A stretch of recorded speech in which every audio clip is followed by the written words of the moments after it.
Welcome back to Maths for Morons. Today we are looking at first order differential equations using the integrating factor. So, written down, I have the standard form of a first order differential equation. And what we want to do is we want to solve it. We want to get y as the subject. Now, we've seen in A-level maths we can use separating the variables to do this, but when it's written like this, we can't really do that. And this is where today's topic, the integrating factor, comes in. So what we can do, we can take any function. For this instance, we're going to call this function Rx. And we're going to multiply our equation by Rx. So let's quickly do that. Okay, after we've done that, what we need to do, we need to get the left-hand side of the equation in this format. So d by dx R x y, and then that would be equal to the right hand side, which would be Rx qx. But then that raises a very interesting question. Why is the left side this?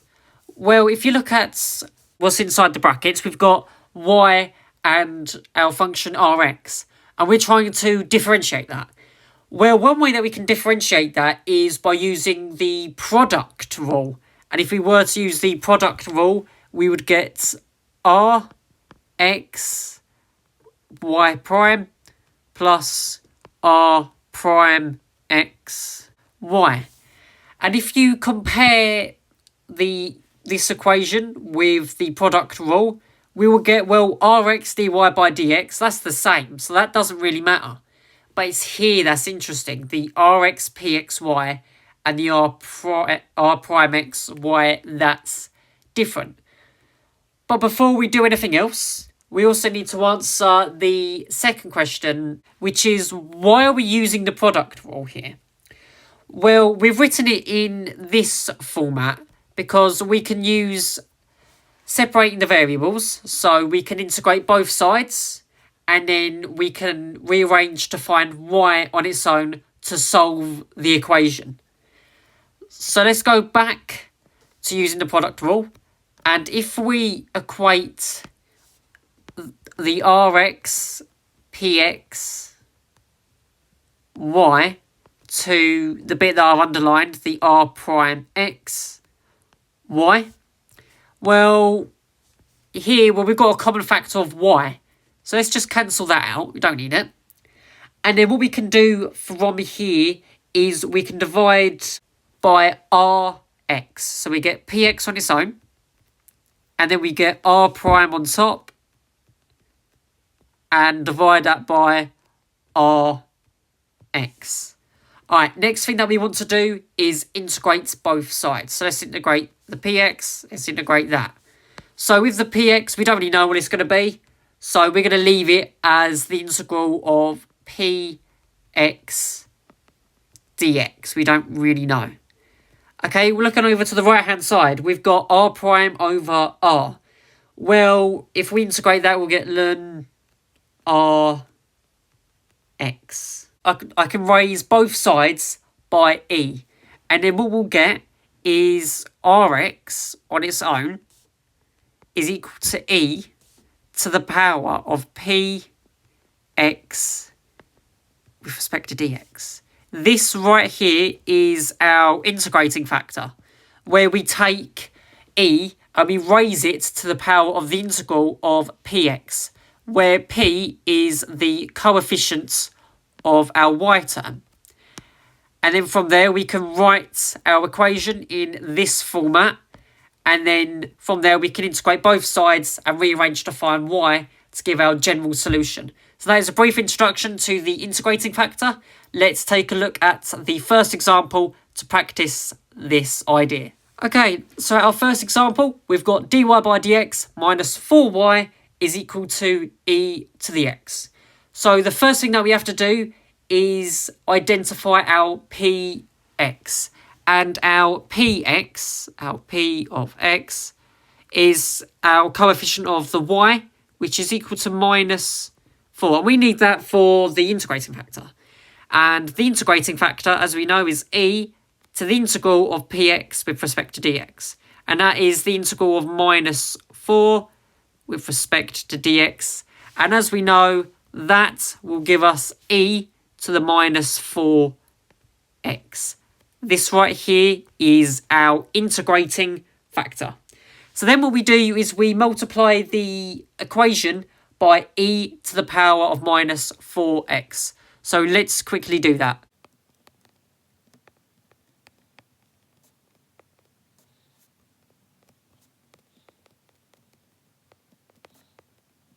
Okay, and once we've done that, you'll get something like this here.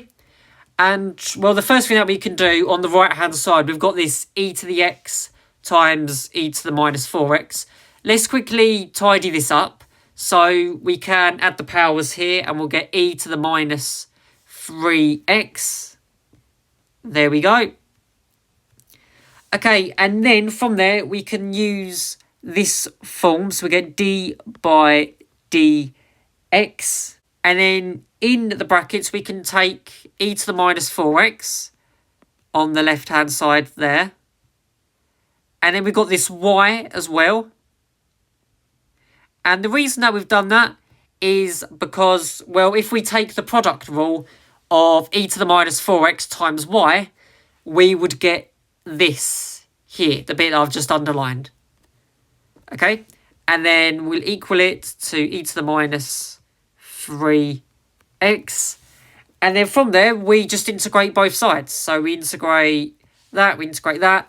Well, we've got this d by dx on the left, and the integral. That's just going to cancel out. So that's actually just going to give us e to the minus 4x times y is equal to, well, the integral of e to the minus 3x, we'll get minus a third e to the minus 3x. And then remembering our constant of integration that nobody ever remembers, the plus c. We've almost done. And then to find the general solution, we just divide by e to the minus 4x. So we get y is equal to minus a third e to the x plus c e to the power of 4x once we've divided the entire equation by e to the minus 4x. Therefore, our general solution is this here. So let's take a look at a second example to practice this further. For the second example, we've got dy by dx plus 2y is equal to e to the x. First things first, let's identify px. So px is our coefficient of y, which is equal to 2. Let's identify the integrating factor, which is e to the integral of px dx. So px dx, and that will just give us e to the power of 2x. That is our integrating factor. And then let's multiply the entire equation by the integrating factor. And then from there, well, we could do the same thing as last time. E to the 2x times e to the x is just e to the 3x. There we go. And then let's get it in this form by using the product rule. And then we can put inside the brackets, or we can put e to the 2x, y. Okay, and the same reason as before, when we take the product rule of e to the 2x, y upon differentiation, we would get this here. And then that is equal to the right-hand side, which is e to the power of 3x. And then the same thing as last time, let's just use integration. And then we've got the integral and the dx, which cancels out. And we'll be left with y e to the power of 2x is equal to a third e to the 3x plus c. Let's divide by e to the power of 2x to get y on its own. We'll get a third e to the x plus c e to the minus 2x. This here is our general solution of the differential equation. This time it's a little bit more tricky, and I want you to pay attention to the bit that I wrote in red. So as you remember from the start of the video, this right here is the standard form of a first order differential equation. So once we compare it to the question, the bit in black pen, it's similar, but the coefficient of dy by dx is x squared. Over here, it's just 1. So what we need to do is, to get it in the standard form of a first order differential equation, we need to divide by x squared. So let's quickly do that. So we'll get dy by dx minus 1 over x y, and then that will give us x over x plus 2. So there's a little step that we have to do beforehand if the coefficient of dy by dx is not 1.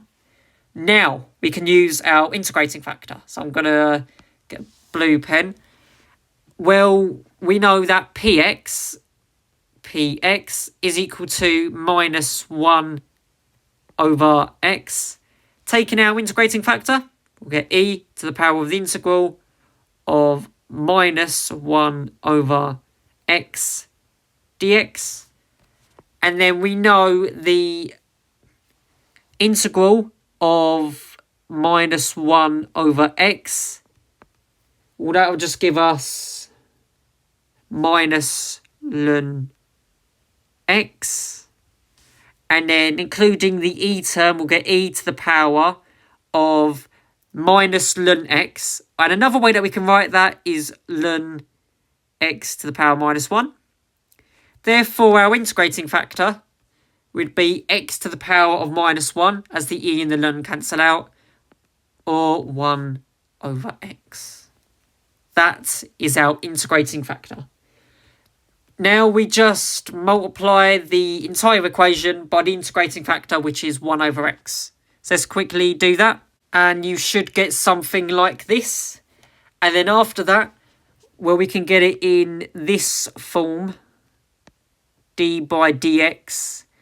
And in the brackets, we would get 1 over x times y is equal to 1 over x plus 2. So if you're not sure about what to put in the brackets, as I said, you can use the product rule. And if it matches with what you've written above, then obviously what you've written is fine.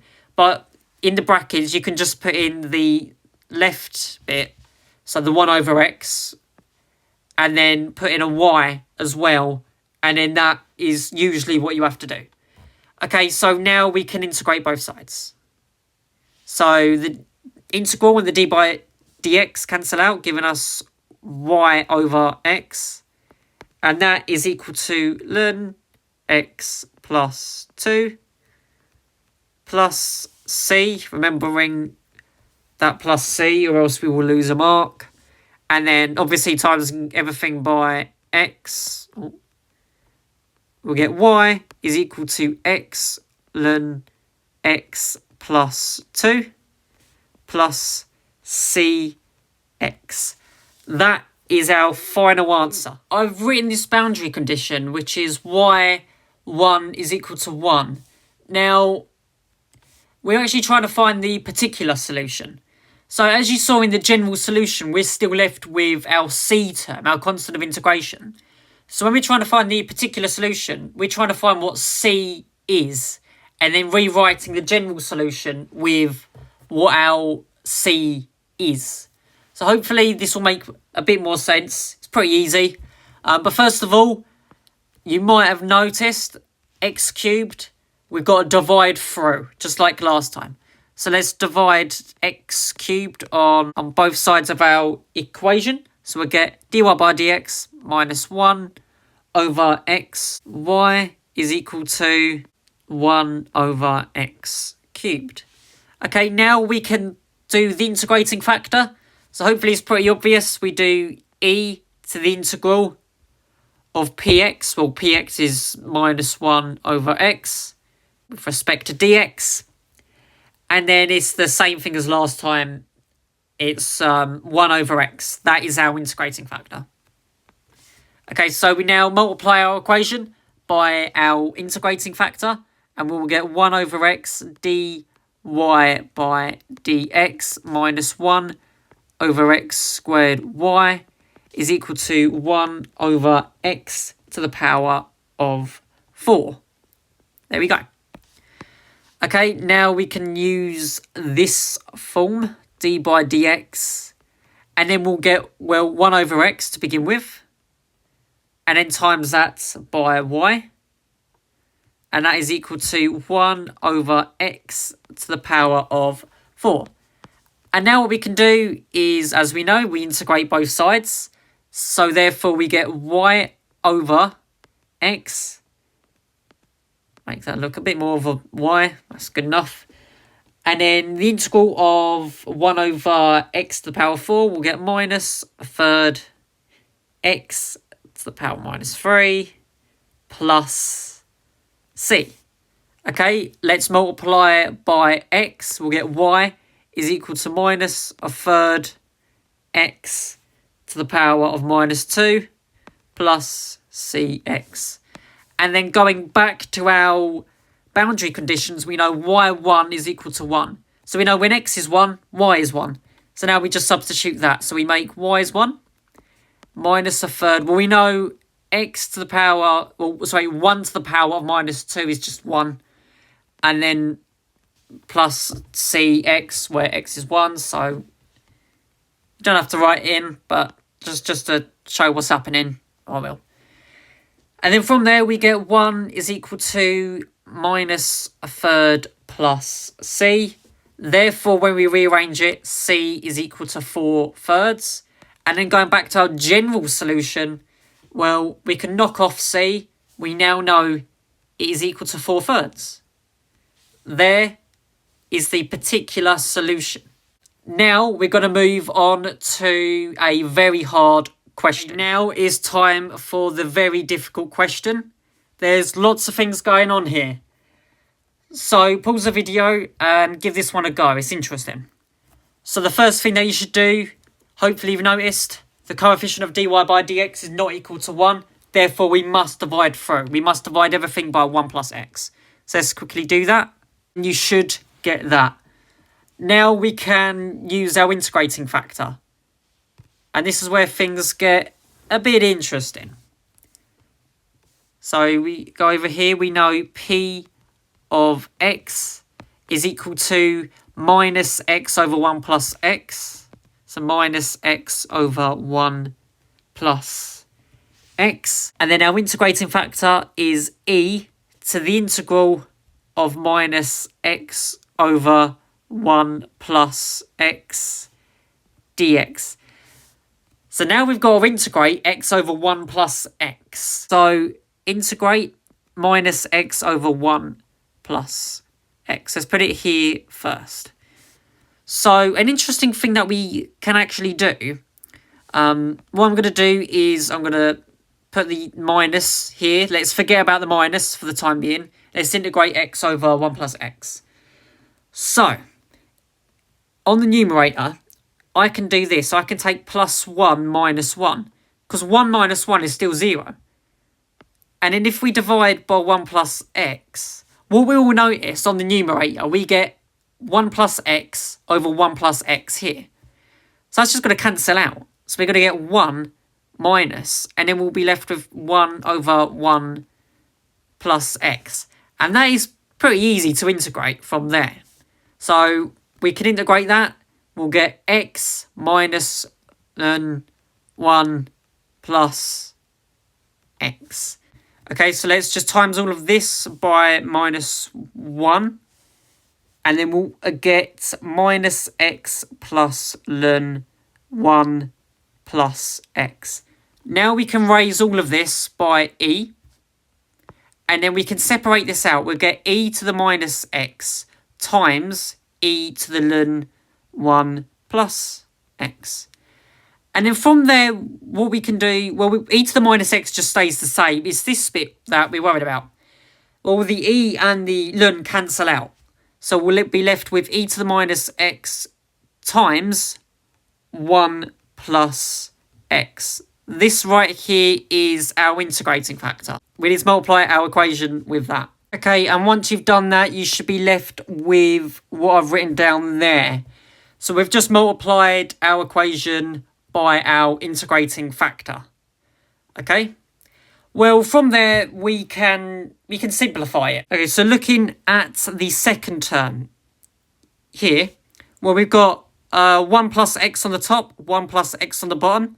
So that's going to cancel out. We'll get minus x e to the power minus x y. And then on the right-hand side of the equation, we've got a common factor of 1 plus x. So we'll get x e, and then we've got two lots of e to the minus x, giving us e to the minus 2x.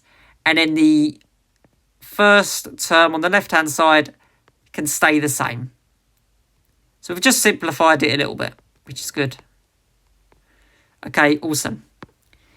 From there, we can put it in this format, the d by dx, and then we can say y e to the minus x plus times 1 plus x is equal to x e to the minus 2x. Now we need to integrate both sides, and this is where things are going to get interesting. So on the left-hand side, it's just going to cancel out because of the integral on the dx. So we'll get y e to the minus x times times 1 plus x. That's nice and simple.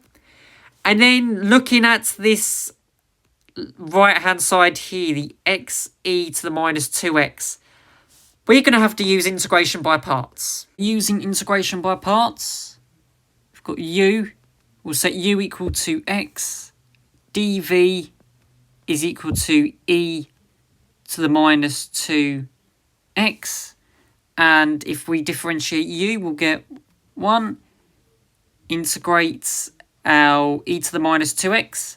We'll get minus a half e to the minus 2x. uv minus a half x e to the minus 2x.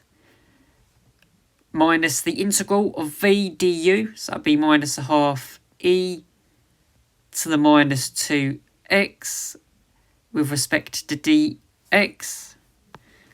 We've got two negatives here, so let's quickly solve that out. That'll become a positive.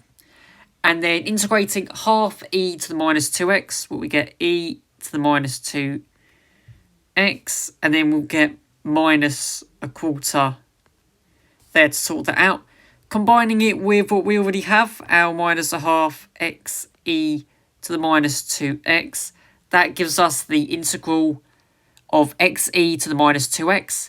And then combining it with our left-hand side of the equation, our ye to the minus x times 1 plus x. There we go. And then from there, we need to rearrange this equation so that y is the subject. Okay, so let's divide by e to the minus x times 1 plus x.